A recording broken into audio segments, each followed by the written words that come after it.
আসসালামু আলাইকুম রহমতুল্লাহ। সুপ্রিয় দর্শক শ্রোতা, আজকে আমরা পুলিশি রাষ্ট্রের বৈশিষ্ট্য সম্পর্কে আলোচনা করব। পুলিশি রাষ্ট্র হচ্ছে এমন এক ধরনের রাষ্ট্র যেখানে সরকার তার কর্তৃত্বকে টিকিয়ে রাখার জন্য সিভিল সোসাইটি এবং মানুষের লিবার্টিসকে সম্পূর্ণভাবে নিয়ন্ত্রণ করে থাকে। এক্ষেত্রে সিভিল সোসাইটি এবং জনমানুষের ধ্যান ধারণা, চিন্তা চেতনা সম্পূর্ণ উপেক্ষা করা হয়ে থাকে। রাজনৈতিক ক্ষমতার দ্বিতীয় আরেকটি বৈশিষ্ট্য হচ্ছে এমন যে রাজনৈতিক ক্ষমতা প্রয়োগের জন্য পুলিশি রাষ্ট্রে সবসময় নির্বাহী বিভাগ এবং বিচার বিভাগ একাকার হয়ে থাকে, অর্থাৎ নির্বাহী বিভাগ বিচার বিভাগকে কন্ট্রোল করে থাকে। পুলিশি রাষ্ট্রের একটা অন্যতম বৈশিষ্ট্য যেটা আমরা বিভিন্ন দেশে দেখেছি বা ইতিহাস থেকে দেখেছি, সেটা হচ্ছে ইন্টারনাল সিকিউরিটি ফোর্স এবং পুলিশ একটা সিগনিফিক্যান্ট রোল করে।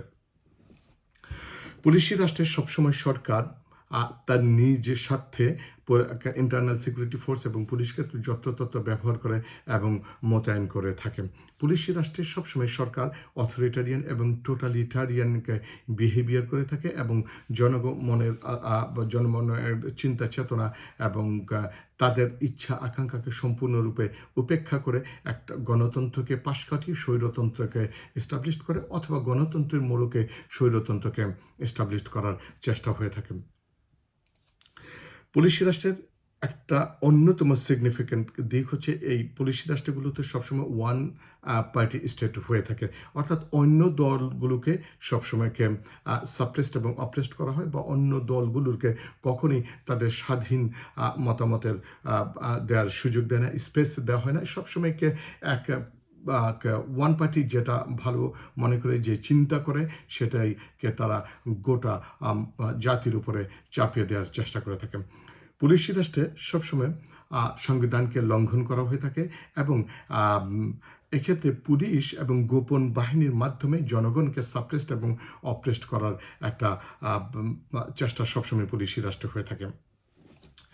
পুলিশি রাষ্ট্রের আরেকটা বিশেষ দিক হচ্ছে পুলিশ সবসময়কে দেখা যায় যে জনগণের বাসা বাড়িতে গিয়ে তল্লাশি করা, তাদের কম্পিউটার ডিভাইসগুলোকে চেক করা, যেটা বর্তমান সময়ে এটা হয়ে থাকে। বাট বিগত দিনে যখন এই পুলিশি রাষ্ট্রের ধারণা শুরু হয়েছে প্রায় ঊনবিংশ শতাব্দীর শুরুর দিকে, তখন ঠিক এভাবে তল্লাশি হতো না, বাট সেই তল্লাশিটা ছিল মানুষের ঘরে ঘরে গিয়ে ভিন্ন মতকে দমন করার জন্য, ভয়ভীতি দেখানোর জন্য পুলিশি রাষ্ট্রের পুলিশি বাহিনীগুলো তখন মানুষের ঘরগুলোকে নক করতো। আজকে অনেকটা আমরা দেখতে পারি যে ভিন্ন স্টাইলে, যেমন কম্পিউটার ডিভাইস, মোবাইলকে চেক করা হচ্ছে, মানুষের বাসায় বাসায় গিয়ে নক করা হচ্ছে। পুলিশি রাষ্ট্রের একটা সিগনিফিক্যান্ট দিক হচ্ছে ভয়কে এস্টাবলিশ করা হয়, অর্থাৎ ভয় এমনভাবে পুলিশি রাষ্ট্রে এস্টাবলিশ করা হয় যেখানে মানুষের তার স্বাভাবিক আচরণ, ইভেন তার নিজেদের পারিবারিক বৈঠকে কথা বলার ক্ষেত্রে এতটাই ভীত সন্ত্রস্ত থাকে যে তারা মনে করে যে এই মনে হয় কেউ দেখে ফেললো, এই মনে হয় কেউ ভিডিও করলো, বা এই মনে হয় কোনো রিপোর্ট করলো কোনো স্টেট এজেন্সির কাছে। ভয়, অর্থাৎ ভয় গোটা জাতির উপরে ঝেঁকে চেপে বসে।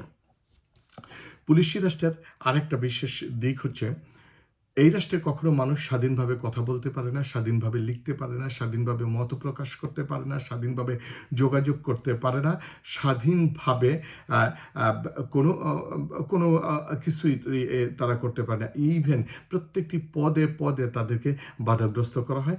রাষ্ট্র এবং পুলিশ সবসময় স্বাধীন চেতা এবং জনগণকে কৈফিয়তের দিতে বাধ্য করে, বা সারাক্ষণ তারা পর্যবেক্ষণের মধ্যে রাখে। আমি এই পুলিশি রাষ্ট্রের সংক্ষেপে যে বৈশিষ্ট্যগুলোকে বললাম, এই বৈশিষ্ট্যগুলোকে এবার একটু চিন্তা করেন তো। আমাদের দেশের সাথে বর্তমানে বাংলাদেশে যে অবস্থা বিরাজ করছে এবং পুলিশি রাষ্ট্রের যে বৈশিষ্ট্যগুলো দেখেন একেবারেই মিলে যাচ্ছে। তাহলে আমরা কি পুলিশি রাষ্ট্র? এখন আমরা পুলিশি রাষ্ট্র কখনোই এটা আমাদের কাম্য নয়। আর এই পুলিশি রাষ্ট্রের জন্য 1971 সালে লক্ষ লক্ষ লোক কখনো তাদের বুকের তাজা রক্ত ঢেলে দেয়নি যে বাংলাদেশ একটা পুলিশি রাষ্ট্রে পরিণত হবে। পুলিশি রাষ্ট্রের মাধ্যমে একটা স্বৈরতন্ত্র স্থাপিত হতে পারে, একটা স্বৈরতান্ত্রিক শাসন ব্যবস্থা জনগণের উপরে চাপিয়ে দেওয়া গেলে এই স্বৈরতন্ত্র একটা অবসান হবে। একটা দীর্ঘদিন পর্যন্ত এই স্বৈরতন্ত্র চলতে পারে না। মানুষ সবসময় জন্মগতভাবেই স্বাধীন চেতা হিসেবে জন্মায় এবং সে স্বাধীনতা চায়, বাঁচতে চায়, এবং একটা পর্যায়ে এসে এই স্বৈরতন্ত্রের অবসান হতে বাধ্য। ভালো থাকবেন সবাই।